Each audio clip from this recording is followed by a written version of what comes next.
What could you do to improve yourself? Look around for something that bothers you and see if you can fix it. You can do this in a room. It's quite fun to do it just when you're sitting in a room, like a room, maybe your bedroom. You can sit there and just sort of meditate on it and think, okay, if I wanted to spend 10 minutes making this room better, what would I have to do? And you have to ask yourself that, right? It's not a command, it's like a genuine question. And things will pop out in the room that you know, there's a stack of papers over there that's kind of bugging you, and you know that maybe little order there would be a good thing, and you know, there's some rubbish behind your computer monitor that you haven't attended to for like 6 months, and the room would be slightly better if it was a little less dusty and the cables weren't all tangled up the same way. And if you allow yourself just to consider the expanse in which you exist at that moment, there'll be all sorts of things that'll pop out in it that you could just fix. And you know, I might say, well, if you were coming to see me for psychotherapy, this easiest thing for us to do first would just be to get you to organize your room. You think, well, is that psychotherapy? And the answer is, well, it depends on how you conceive the limits of your being.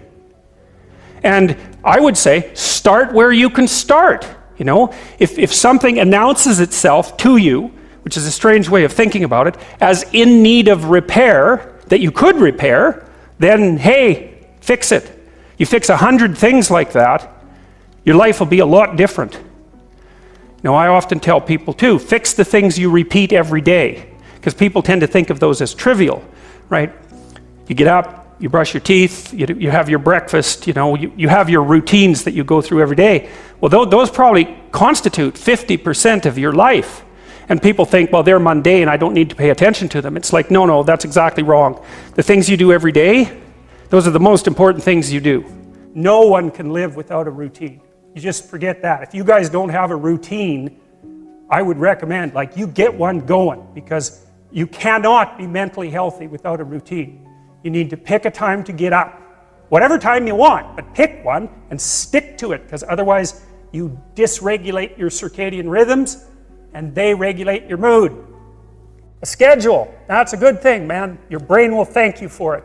It will stabilize your nervous system. With a bit of a plan, that's a good thing. You need a career, you need something productive to do with your time.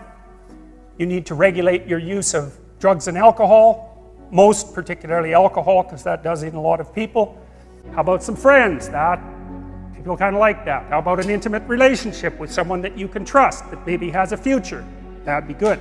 How about a career that puts you in a dominance hierarchy somewhere, so at least you've got some possibility of rising, some possibility of stabilizing yourself. You need a family, like the family you have, your parents and all that. It'd be nice if you all got along, you could work on that. That's a good thing to work on. And then, you know, you probably need children at some point, and that's life.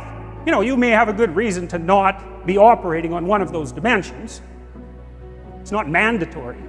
But I can tell you that if you're not operating reasonably well on 4, I think I mentioned 6, if you're not operating reasonably well on at least 3 of them, there's no way you're going to be psychologically thriving.